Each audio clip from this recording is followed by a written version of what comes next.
Hechos 8, desde el versículo 1 hasta el versículo 25. Específicamente vamos a leer desde el 1b. ¿Estamos ahí? Dice así la palabra del Señor. En aquel día hubo una gran persecución contra la iglesia que estaba en Jerusalén, y todos fueron esparcidos por las tierras de Judea y de Samaria, salvo los apóstoles. Y hombres piadosos llevaron a enterrar a Esteban e hicieron gran llanto sobre él. Y Saulo asolaba a la iglesia, y entrando casa por casa arrastraba a hombres y a mujeres y los entregaba en la cárcel. Pero los que fueron esparcidos iban por todas partes anunciando el evangelio. Entonces Felipe, descendiendo a la ciudad de Samaria, les predicaba a Cristo, y la gente unánime escuchaba atentamente las cosas que decía Felipe, oyendo y viendo las señales que hacía. Porque de muchos que tenían espíritus inmundos salían estos dando grandes voces, y muchos paralíticos y cojos eran sanados. Así que había gran gozo en aquella ciudad. Pero había un hombre llamado Simón, que antes ejercía la magia en aquella ciudad y había engañado a la gente de Samaria, haciéndose pasar por algún grande. A este oían atentamente todos, desde el más pequeño hasta el más grande, diciendo: este es el gran poder de Dios. Y le estaban atentos, porque con sus artes mágicas les había engañado mucho tiempo. Pero cuando creyeron a Felipe, que anunciaba el evangelio del reino de Dios y el nombre de Jesucristo, se bautizaban hombres y mujeres. También creyó Simón mismo, y habiéndose bautizado, estaba siempre con Felipe. Y viendo las señales y grandes milagros que se hacían, estaba atónito. Cuando los apóstoles que estaban en Jerusalén oyeron que Samaria había recibido la palabra de Dios, enviaron allá a Pedro y a Juan, los cuales, habiendo venido, oraron por ellos para que recibiesen el Espíritu Santo, porque aún no había descendido sobre ninguno de ellos, sino que solamente habían sido bautizados en el nombre de Jesús. Entonces les imponían las manos y recibían el Espíritu Santo. Cuando vio Simón que por la imposición de las manos de los apóstoles se daba el Espíritu Santo, les ofreció dinero, diciendo: dadme también a mí este poder, para que cualquiera a quien yo impusiere las manos reciba el Espíritu Santo. Entonces Pedro le dijo: tu dinero perezca contigo, porque has pensado que el don de Dios se obtiene con dinero. No tienes tu parte ni suerte en este asunto, porque tu corazón no es recto delante de Dios.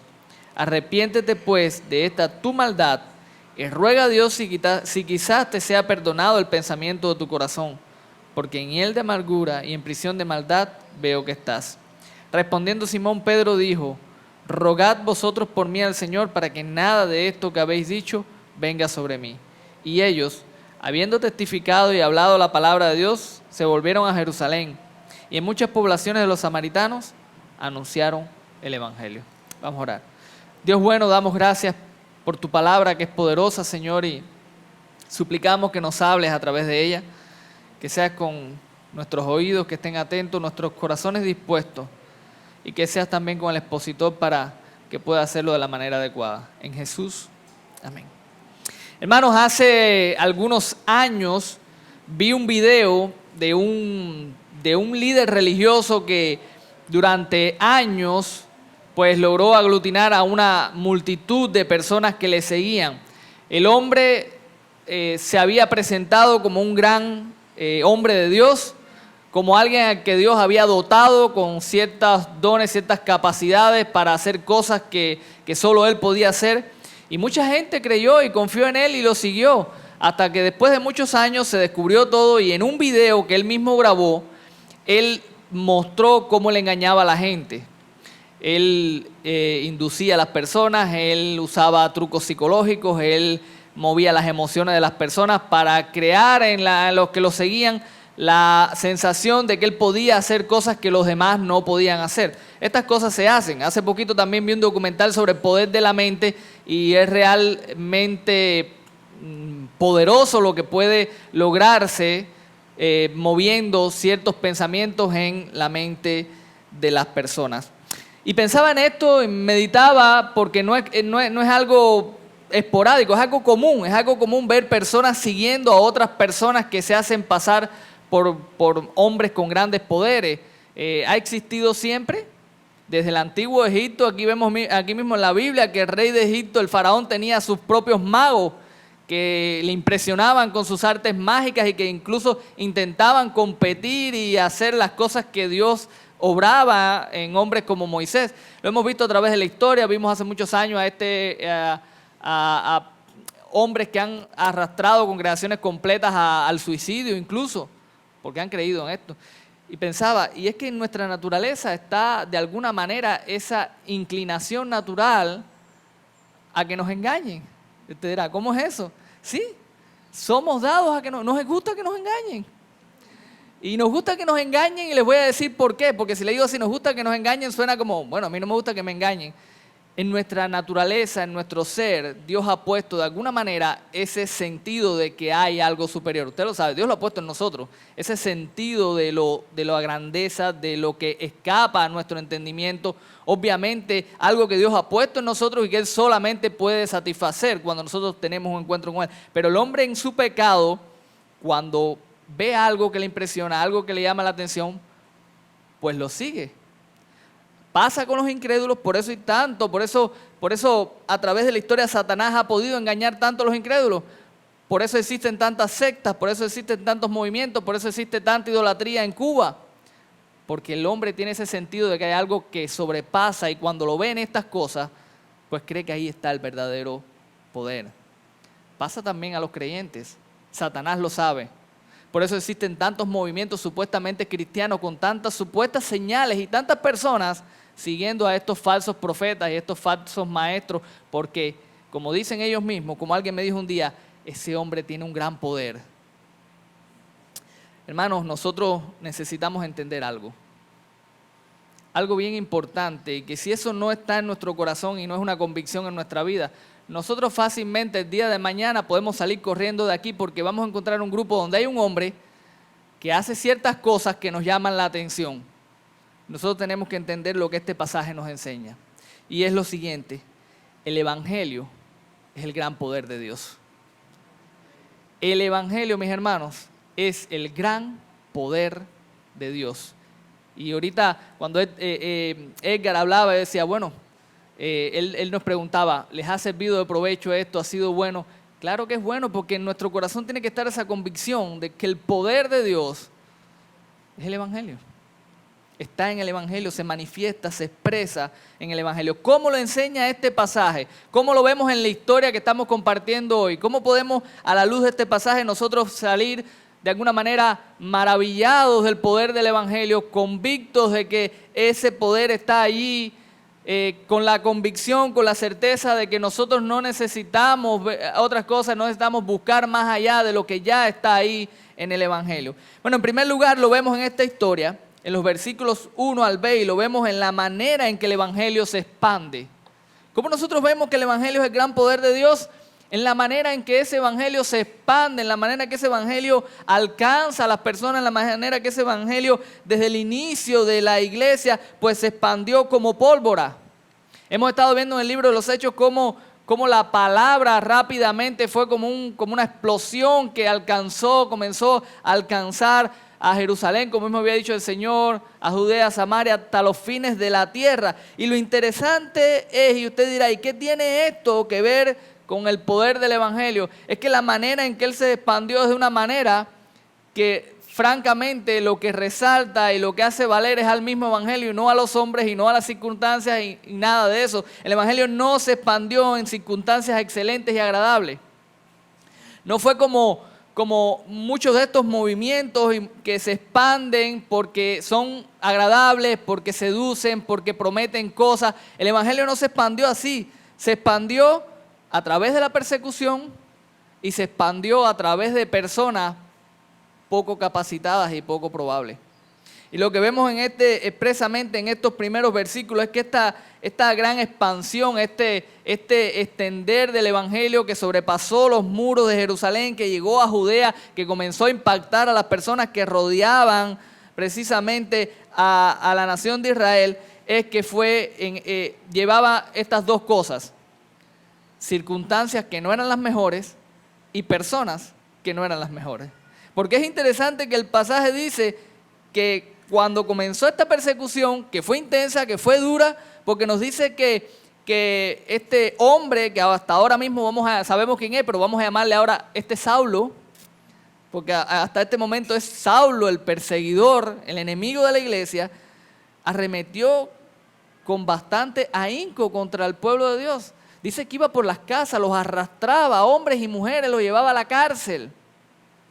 Él estaba haciendo sufrir a la iglesia al punto de que muchos tuvieron que huir, dejar su tierra, salir porque la persecución era fuerte. Pero nos dice el pasaje que los apóstoles se quedaron. No fueron los apóstoles los que salieron en una primera instancia, fueron las personas comunes. Fue la iglesia, fueron creyentes, quizás no los judíos puros, quizás aquí salieron, como algunos creen que esta gran cantidad que salieron fueron los que estaban mezclados, como veíamos en el capítulo pasado, estos judíos helenistas que conocían un poquito más la cultura y que estos fueron los que salieron. Eso no lo sabemos. Pero fue el pueblo de Dios, fueron personas comunes, poco probables, en circunstancias poco probables, llevando el evangelio a todo lugar. Y nosotros no podemos ver este pasaje sin recordar que en el capítulo 1, y les voy a enseñar un recurso mnemotécnico para que se lo aprendan, 1:8:8:1. Lo que ocurrió en 8:1, que la iglesia salió y fue esparcida a predicar el evangelio, es consecuencia de lo que dice el 1:8. ¿Y qué dice el 1:8? Y me seréis testigo, toda Jerusalén, Judea, en Samaria, hasta lo último de la tierra. Lo que está pasando aquí, y por eso usted puede ver que aquí estamos viendo el poder de Dios en el evangelio, es que esto no está ocurriendo como una casualidad. ¿Qué casualidad? Ellos fueron esparcidos, fueron compartiendo su fe como era natural. Sí, ellos lo hicieron de manera natural. Ellos fueron esparcidos y estaban escapando de la persecución que estaba ocurriendo. Pero en lo que ellos estaban haciendo, detrás de todo eso, está la mano poderosa y soberana de Dios para cumplir aquello que él había dicho. Jesús no les dijo a ellos, les exhorto a que sean testigos. Jesús no les dijo a ellos, quizás serán testigos. Jesús dijo, me serán testigos, ustedes van a testificar. Aquellas personas que a veces no les gusta la idea de un Dios soberano que controla todas las circunstancias, aquí le dejo este regalito.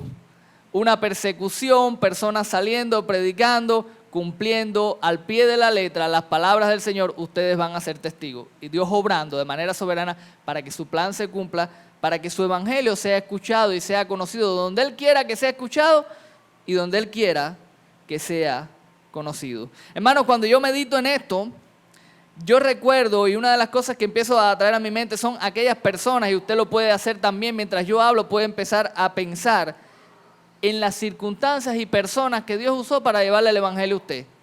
Y yo lo recuerdo. Una de las primeras personas que a mí me predicó era una ancianita bastante poco educada intelectualmente, por decirlo de alguna manera. Era una ancianita que no estudió nunca. No llegó prácticamente, si acaso habrá llegado al 9º grado. Ella fue una de las primeras personas que a mí me predicaba. Yo me recuerdo, yo me burlaba mucho de ella. La llevaba al punto del enojo. Ella se enojaba, tratando de que yo entendiera y aceptara lo que ella me predicaba. Recuerdo también a un compañero de trabajo cuando vine a La Habana y cuando comencé en la vida del circo y eso, y era un hombre con un pasado muy cuestionable, con una vida de mucha inmoralidad. De hecho, había perdido hasta su familia, quizás a producto de esa misma vida. Su familia le había dado la espalda y él no podía ni ver a sus hijos porque se lo tenían prohibido. Algo hizo, no sé lo que hizo. Su pasado era muy cuestionable, pero había conocido al Señor. Él fue una de las personas que también me predicó. También hubieron personas que ni siquiera sé quiénes son porque fueron puerta por puerta y tocaron, llegaron un día y predicaron. Hay una gama de personas que cuando yo pienso en ellas eran personas que no tenían en sí ni las capacidades ni las condiciones que el mundo valora y ve como capacidades, buenas capacidades, como talentos y dones. Fueron personas comunes como yo, como tú, como yo, en circunstancias que no eran quizás las mejores, pero Dios obró en medio de todas las circunstancias y a su tiempo y de acuerdo a su voluntad, Él trajo convicción a mi corazón. Y lo mismo yo estoy seguro que ha pasado con la vida de muchos de nosotros. Pero te digo más, tú y yo somos esas personas poco capacitada, improbable, en condiciones improbables. Y cuando nosotros pensamos en esto, tenemos que recordar, el poder está en el Evangelio. El Evangelio es el poder de Dios, no está en ti. Entonces, de alguna manera es alentador saber que nosotros tenemos el mensaje más poderoso sobre la tierra. Más poderoso sobre la tierra. El único mensaje que puede traer convicción, el único mensaje que puede tratar con la vida de las personas, el único mensaje que puede sacar y arrancar a las personas de la condenación, lo tenemos nosotros. Y no necesita de nosotros. ¿Oíste eso? El mensaje lo tenemos nosotros, pero no depende de nosotros, no nos necesita. Dios usa su palabra para hacer su obra. Nosotros solo somos instrumentos poco idóneos para que el poder del Evangelio sea lo que brille, para que el poder del Evangelio sea lo que resalte, y no tu capacidad ni la mía, no tu conocimiento o el mío, no tu talento o el mío. El mensaje es el que brilla. Somos esas personas. Hermano, quiero que seas consciente. Yo te pregunto, ¿eres consciente tú del lugar en el cual te ha puesto Dios? Porque estos hermanos estaban puestos en el peor de los lugares. Estaban alejados, perseguidos, sufriendo. Y en ese lugar Dios los puso para alcanzar a los demás. ¿En qué lugar te ha puesto Dios a ti? Piensa un poquito. Piensa en la familia que te ha tocado, el trabajo donde estás, el lugar donde vives, la comunidad donde estás. Cosas que quizás no te gusten y no te agradan. Pero pregúntate, ¿para qué estoy aquí? ¿Para qué Dios me puso a esta familia? ¿Para qué Dios me puso en este lugar? ¿Para qué Dios me puso en este país? ¿Para qué Dios me puso en esta comunidad? ¿Para qué? A nosotros nos gusta mucho preguntarle a Dios por qué. Pregúntale a Dios, pero no le preguntes por qué, pregúntale para qué. Porque Dios siempre tiene un propósito. Quizás no te interese saber el por qué, pero el para qué sí. Y el para qué es para que seas testigo donde Él te ha puesto. No en ti, no depende de ti, depende de la palabra de Dios. Así que lo que vemos en esta historia, en primer lugar, y que nos resalta, nos muestra que el Evangelio es el gran poder de Dios, es la manera en que este Evangelio se expande, se ha expandido a través de la historia, se expande en nuestros días y se seguirá expandiendo a través de circunstancias poco probables y a través de personas que no son a los ojos del mundo idóneas. Lo vil y menospreciado del mundo escogió Dios para avergonzar a aquellos que creen que son algo en este mundo. La segunda manera entonces en que esta historia nos muestra el Evangelio como el gran poder de Dios es la manera en que ese Evangelio trae convicción a las personas. La manera en que el Evangelio trae convicción a las personas. Lo puedes ver desde el versículo 9 hasta el versículo 13. Los habitantes de Samaria, antes de que llegaran los predicadores del Evangelio, ¿cómo vivían? El pasaje nos lo dice, cómo ellos vivían. Estaban viviendo engañados. Y específicamente nos resalta, nos muestra el pasaje, nos habla de un hombre a quien toda la ciudad escuchaba. Un hombre que por años los había engañado, dice el versículo 9. Había un hombre llamado Simón que ejercía la magia en aquella ciudad y había engañado a la gente de Samaria haciéndose pasar por algún grande. Y dice que todos los oían atentamente. Noten cómo Lucas resalta que unánimemente la ciudad prestaba atención a este hombre. Dice que lo oían desde el más pequeño hasta el más grande, diciendo, este es el gran poder de Dios. Es lo mismo que les decía al inicio de este sermón. Cuando vemos estas cosas nos impresiona. Mira el gran poder de Dios aquí. Cuando Pablo estuvo predicando e hizo milagros y eso, ¿qué hicieron cuando llegaron a este lugar de mucha idolatría? Estos son los dioses que han descendido aquí. Eso siempre va a ocurrir. La ciudad de Samaria estaba engañada, estaba siguiendo a este hombre. Exactamente cómo lo engañó, dice con sus artes mágicas. ¿Qué tipo de artes mágicas? Algunos creen que era una mezcla de ciencia, superstición, astrología, algo de ocultismo. De hecho, se cree que Simón fue uno de los fundadores del gnosticismo. No hay seguridad, no hay certeza completa de eso, pero se cree que llegó a convertirse en uno de los fundadores del gnosticismo. él se creía un Dios. Recogen los historiadores que él se consideraba a sí mismo un Dios. En esta condición lamentable se hallaba Samaria. Muchos años este hombre había ganado la confianza de las personas y bastó solamente que llegara el mensaje del Evangelio para que se acabara todo aquello. Lo que este hombre construyó por años, en unos pocos días se echó por tierra. Y lo que lo echó por tierra fue el mensaje del Evangelio. Hay un contraste en el pasaje que yo quiero que tú notes.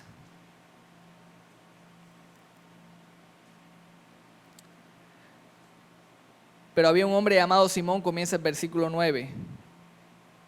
Pero mira lo que dice el versículo 12. Pero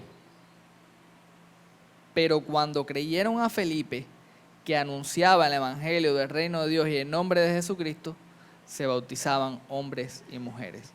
Este hombre engañaba, este hombre practicaba todas estas cosas, ellos creían todas estas mentiras, pero cuando creyeron ¿qué cosa? Lo que les anunciaba Felipe. ¿Qué le anunciaba a Felipe? El evangelio. Lo dice claramente el pasaje. Dice que cuando creyeron a Felipe, que anunciaba el evangelio del reino de Dios y el nombre de Jesucristo, se bautizaron todos. Se bautizaban hombres y mujeres, o sea, todos no, cuando digo todos en general, obviamente todo el mundo no se convirtió. Dice el pasaje que aún Simón mismo también creyó y se bautizó.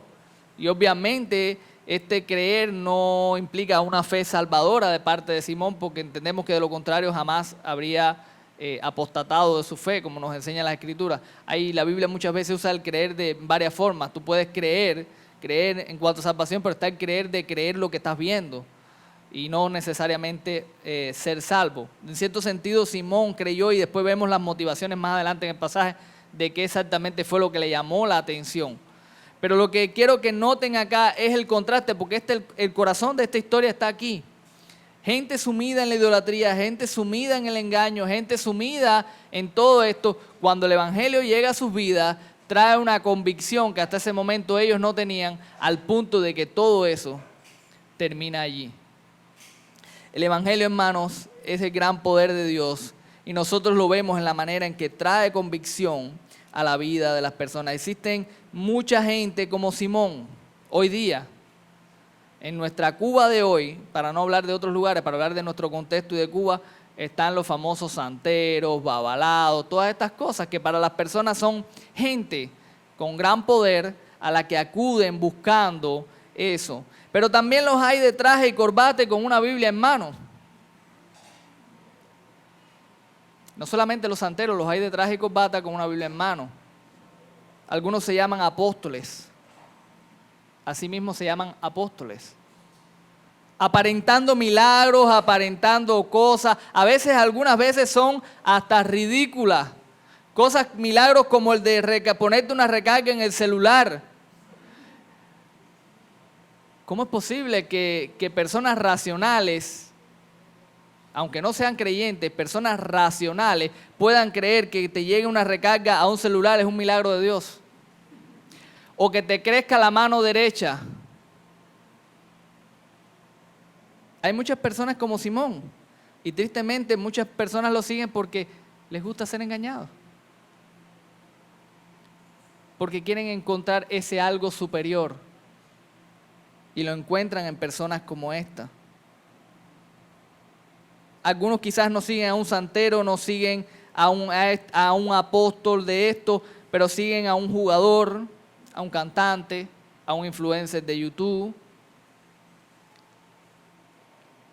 Incluso hoy algunos quieren adorar a la inteligencia artificial. Para que no se asusten, ya se está creando una iglesia para la inteligencia artificial porque supuestamente es una inteligencia superior. Ese es el ser humano.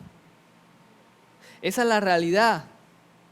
Y la realidad es que lo único que puede arrancar al hombre de esa sujeción ciega a la mentira y al engaño, como nos enseña este pasaje, es el evangelio. Felipe no llegó y dijo, ustedes lo que tienen es un espíritu de idolatría y de simonismo, vamos a reprender el espíritu ese. No, él les predicó el evangelio. Porque el poder está en el evangelio.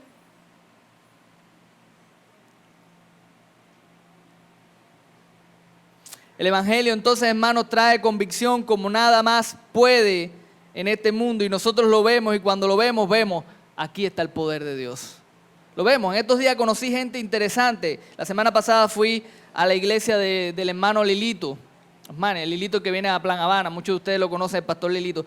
Ahí conocí un hombre de aquí, de este lugar, de aquí de La Habana Vieja. Era uno de los jefes de la droga aquí en toda La Habana Vieja. Quizás usted lo ve y no sepa que ese hombre manejaba la droga aquí. Quizás usted lo ve y no sepa que ese hombre estuvo involucrado en montones de cosas, entre ellas asesinatos. Que cuando llegó a la iglesia, porque en la iglesia del Lilito también hay abogados y hay ex policías y forenses, que cuando lo conocieron por el expediente, dijeron, ¿qué hace este hombre aquí? Si este hombre ha pasado por mi mano, por mi oficina, ha pasado el expediente de este hombre unas cuantas veces. Ahí está. ¿Qué pasó?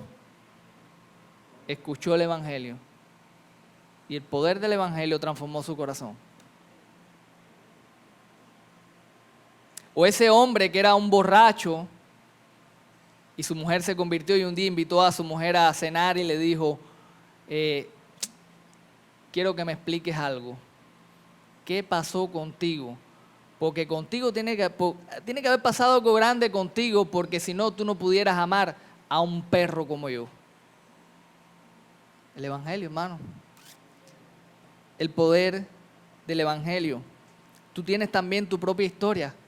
¿Cuál es tu historia? ¿Quién eras tú? ¿O qué serías tú si Cristo no te hubiese alcanzado? Quizás pienses que eres una persona muy moral, pero busca que hay en ti muchas cosas. Eras quizás una persona extremadamente orgullosa y arrogante, que se creía alguien grande, como dice aquí, un gran personaje. Quizás no mataste a nadie o no vendiste droga, pero quizás eras una persona que te creía superior a los demás por tu capacidad, inteligencia, tu dinero, vaya a saber por qué cosa. Hermanos, el evangelio es poderoso y nosotros tenemos que entenderlo, porque lo que necesita Cuba, sumida en la idolatría, sumida en la mentira, sumida en el engaño y la miseria de tantos años, no es otra cosa que el evangelio. El mayor bien que tú le puedes hacer a tu nación es predicar el evangelio de Jesucristo. Hablar la verdad, que puede traer salvación, que puede traer convicción. Es lo que necesita tu familia, es lo que necesitan tus compañeros, es lo que necesitan tus amigos.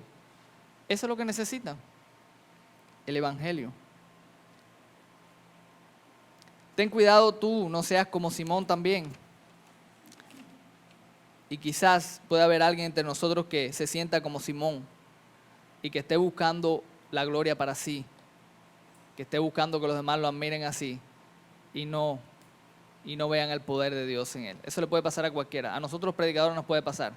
Quizás no le ponemos la mano a la gente en la cabeza a nadie y lo echamos para atrás, pero quizás podemos caer en el pecado de ser admirados por la manera en que predicamos o por lo que hacemos y no por el mensaje que nosotros predicamos, y que no sea apreciado y valorado el mensaje, que es lo que nosotros predicamos. Entonces vimos dos cosas en este pasaje. Vimos la manera en que el evangelio se expande, cómo nos muestra el evangelio como el gran poder de Dios. Vimos en segundo lugar la manera en que el evangelio toca, transforma, trae convicción a la vida de las personas. Y en tercer lugar quiero que veas también la manera en que hace posible el don del Espíritu para todo aquel que cree. Los versículos 14 al 25 nos narra la llegada de los apóstoles a Samaria. ¿Por qué llegan los apóstoles a Samaria? Dice el pasaje, porque ellos escuchan que Samaria había recibido la palabra del Señor. Una vez ellos escuchan que Samaria había recibido la palabra del Señor, ellos van. Y cuando van, ellos hacen algo. Ellos imponen la mano a los creyentes para que reciban, ¿qué cosa? El Espíritu Santo. Esta quizás es la parte de este pasaje que más conflicto y debates ha traído en esto, porque mucha gente sigue hoy diciendo, bueno, si ellos hicieron eso hay que imponer las manos hoy también, el Espíritu Santo debe ser impuesto. Algunos lo han, quizás son un poquito más ligeros y dicen, no, el Espíritu Santo para ser salvo no se recibe con la imposición, pero sí la llenura del Espíritu, eso hay que imponer las manos. Hay varias cosas que nosotros tenemos que entender y vamos a ir primero a lo que sí podemos afirmar con seguridad y después entonces podemos descartar las demás cosas. Lo que sí podemos afirmar con toda seguridad es que antes de que el Espíritu Santo llegue a la vida de una persona, tiene que llegar el mensaje del Evangelio. Lo dice en este pasaje. Dice que ellos llegaron cuando escucharon que habían recibido, ¿vuelvo a qué cosa? El Evangelio. Hasta que ellos recibieran el Evangelio no había nada que hacer ahí. Así que nosotros podemos afirmar con seguridad que la llegada del Espíritu Santo a la vida de una persona está precedida por la predicación y la fe en el Evangelio antes que eso pueda ocurrir. La palabra de Dios nos enseña en Efesios 1, 13 al 14, que cuando nosotros creemos somos sellados con el Espíritu Santo. Eso ocurre cuando nosotros creemos. Entonces, pastor, ¿por qué ellos pusieron las manos? Hay que entender dos cositas más en esta historia. Uno, que el pasaje no nos está diciendo que eso es lo que tenemos que hacer nosotros hoy. ¿Sí o no? ¿Qué está haciendo el pasaje? Narrándome cómo ocurrieron las cosas. Los libros históricos no nos dicen lo que tenemos que hacer, nos dicen cómo ocurrieron las cosas. Eso es importante porque a la hora de yo saber cómo voy a tomar las enseñanzas de un libro de la Biblia, tengo que saber qué tipo de libro es. Y si es un libro que me está narrando las cosas, porque yo voy a encontrar muchas cosas en la Biblia, cosas que me van a parecer que son buenas y correctas y cosas que no son malas, pero me están diciendo que lo hicieron. ¿Ok? Y no voy a entender. Pero el libro no pretende que yo lo entienda, pretende decirme lo que ocurrió. Eso es lo primero. Lo segundo, el contexto circunstancial, los motivos por los que está pasando esto. ¿A usted no le llama la atención que los apóstoles hayan tenido que ir a corroborar que eso hubiese pasado? ¿A usted no le llama la atención que Dios tenga que enviar una persecución para que ellos salgan a predicar el Evangelio más allá de su frontera? No era porque estaban acomodados precisamente, era porque ellos se creían exclusivos. Y usted lo puede ver a la luz de todo el libro de Hechos. A Pedro hay que revelarle a través de una visión que los gentiles no son inmundos como él pensaba y que él tiene que también amarles y llevarles el Evangelio. Y Dios tiene que tratar con él y darle una revelación para que él entienda eso. Hasta este momento y a pesar de lo que había dicho Jesús, y usted dirá, bueno, es que ellos tendrían que tenerlo claro hasta ahora. No lo tenían claro, seguían pensando que el Evangelio era para ellos nada más y que lo que ellos tenían era exclusivo de ellos. Lo que está pasando en esta historia y la razón por la cual vemos señales y milagros en este pasaje que no vemos hoy y no hay razón para verlos hoy, es porque en esa primera etapa de la iglesia Dios tuvo, número uno, que hacer evidente que sus mensajeros iban de parte de él a través de señales y milagros, como vemos en el caso de Felipe aquí. Y número dos, vemos también que la recepción del Espíritu Santo Dios tuvo que mostrar para que sea visible y entendible para ellos de que también estaba otorgando la salvación a otros que no eran judíos. Por eso cuando ellos llegan, ponen las manos, ellos reciben el Espíritu Santo y eso Dios está mostrándole a ellos, mostrándole al mundo de que ha concedido el mismo don a los demás. Pero eso tú no lo vas a ver más en la historia. En la historia de la iglesia, en todos los escritos del Nuevo Testamento, tú no vas a volver a ver que hay que imponerle la mano a nadie para que reciba el Espíritu Santo. Al contrario, lo que se nos dice es que cuando una persona cree, recibe el Espíritu Santo que lo sella. Esa es la realidad. Ahora, esto fue tan asombroso, esto fue tan llamativo, que cuando Simón el mago lo vio pensó, aquí hay algo más para mi arsenal. Todos mis truquitos, aquí tengo algo más. Y quiso ofrecer dinero para comprar ese don. Y la respuesta del apóstol Pedro es contundente. Tu dinero perezca contigo porque pensaste que podías comprar el don de Dios. Hermanos, cuando yo digo que el Evangelio es el poder de Dios, y en esta última parte lo que estamos viendo es que precede el Evangelio a ese don de Dios que es por gracia, es precedido por la exposición y predicación del Evangelio, por la convicción que trae el Evangelio. No hay manera de imitarlo, no hay manera de duplicarlo, no hay manera de adquirirlo. Esto es obra de Dios. Esto no se puede forzar, esto no se puede lograr por medios humanos. Esto es don de Dios. Hace algunos años yo probé las famosas donas. No sé cuánto han probado la dona de verdad, no la dona de verdad. Y yo me quedé impactado. Empecé a buscar, porque yo dije, yo tengo que hacer eso en mi casa para que mi familia lo coma también. Empecé a buscar en YouTube, encontré una receta muy buena, hice unas donas que me quedaron riquísimas. La verdad que me quedaron ricas. Pero oiga, no saben igual. ¿Sabe? Lo mismo pasa con la obra del Espíritu, lo mismo pasa con el Espíritu. Nadie puede imitar lo que hace Dios en el corazón de una persona a través del Evangelio cuando esa persona cree y recibe el Espíritu en su vida. Eso no se imita. Hay quienes lo intentan imitar, sí. Hay quienes tratan de fingir la obra del Espíritu, sí. Pero la verdadera obra del Espíritu no se puede imitar. Porque hay muchas cosas que se pueden hacer de manera externa y en apariencia. Pero lo que hace Dios en tu corazón, eso no se imita. Dios es el único que coge a un borracho y de hoy para mañana ese hombre bota la botella, como he visto yo gente coger y decir hasta hoy, ¡boom!, y botar la botella. Yo he visto gente años en terapia para lograr lo que Dios hace en el corazón de una persona de una noche para la otra. Dios es el único que hace que tú eres un mujeriego y tú al otro día ya dejaste todo eso y te concentraste en amar y honrar a a tu mujer por el resto de tu vida. Dios es el único que coge a un hombre confundido que piensa que es mujer o a una mujer que piensa que es hombre y le devuelve su identidad para que pueda vivir como Dios la llamó a vivir. Eso lo hace Dios nada más. Eso no se puede imitar, eso no se puede replicar porque el poder está en el Evangelio. Ese es el gran poder de Dios, que ni los santeros, ni los falsos apóstoles, ni ninguna de estas personas va a imitar jamás. Y está ahí, en el Evangelio. Si tú estás hoy aquí y quizás eres como Simón, que estás aquí porque hay cosas que te llaman la atención, hay cosas que te gustan y cosas que quisieras tener, pero realmente tú no has creído. Tú estás en la misma condición hoy que Simón, en hiel de amargura, caminando al infierno. Aunque hagas todas las cosas, Simón se bautizó, Simón estuvo un tiempo con Felipe, pero Simón no estaba convertido, porque Simón no había creído el Evangelio. Realmente no había creído en el Evangelio. Incluso cuando le dicen, pídele perdón a Dios, dice, oren ustedes por mí, ni siquiera era capaz de orar y pedir perdón. Quizás estás como Simón, cuidado, porque la iglesia no te va a salvar, el participar no te va a salvar, el tener tu nombre en el libro de la membresía no te va a salvar, el único que te va a salvar es Dios. Cuando tú creas en lo que Cristo hizo en la cruz del Calvario para traerte salvación, cuando tú confíes en ese mensaje y lo creas, tú vas a ser salvo.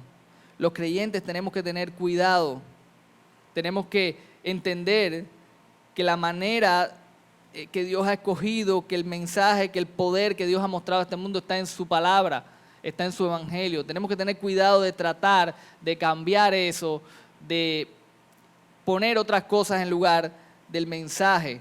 Tenemos que tener cuidado los que ministramos, los que servimos, de poner o hallar en el ministerio un motivo para nuestra propia autoexaltación que siempre va a estar. Y tenemos que guardarnos y cuidarnos de esa realidad.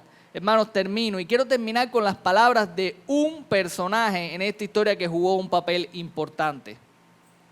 Saulo. Ahora quiero llamarle Pablo, como la Biblia le llama tiempo después. Este hombre que consentía en la muerte, este hombre que estaba persiguiendo a la iglesia, echándolos a la cárcel, este hombre que en su ignorancia, en su maldad, fue un instrumento de Dios para que el evangelio se expandiera. Cuando este hombre conoció el evangelio tiempo después, dijo unas palabras que usted las sabe muy bien. Porque no me avergüenzo del evangelio, porque es poder de Dios a todo aquel que cree, al judío primeramente y también. No me avergüenzo del evangelio. Pablo entendió el poder del evangelio.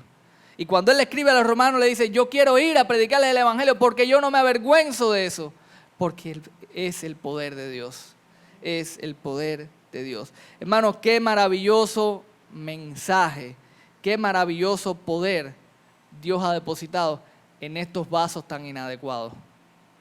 En estos vasos tan impropios, pero el poder está ahí. Yo quiero que tú te vayas en esta mañana maravillado, o sea, sería el deseo de mi corazón, de que tú pudieras irte maravillado. Qué poder tan grande hay en el Evangelio. Pero maravillado no para que te quedes en la mente, ¡ay, qué poder tan maravilloso! No, para que entiendas que el poder que puede transformar tu vida, el poder que puede transformar a tu familia, el poder que puede transformar a las personas que te rodean, está en ese mensaje y que lo puedas atesorar. Y como decía Edgar por la mañana, ha valido la pena, vale la pena si tú valoras, si solamente sales de aquí valorando diciendo, el Evangelio es poderoso, es un mensaje transformador, es un mensaje en que yo puedo confiar y descansar. Hermano, déjalo que corra. Déjalo que corra y que haga su obra, porque es poder de Dios. Vamos a orar. Dios bueno, gracias, porque te ha placido, Señor, salvar a las personas por la locura de la predicación, porque te ha placido que este mensaje tan poco estimado por el mundo, tan absurdo por aquellos que se creen inteligentes, tan poco llamativo desde el punto de vista humano, encierra un poder capaz de transformar naciones enteras, Señor. Que nuestro corazón, Señor, se regocije en el mensaje que no solamente trajo salvación a nosotros, sino que es el único mensaje que nos sigue transformando hoy por hoy, que puede transformar a las personas que nos rodean, y que esa convicción inunde nuestro corazón y nos apasione, Señor, con una pasión santa para hablarlo, para no avergonzarnos de Él, para llevarlo a todo lugar, Señor. En el nombre de Jesús. Amén.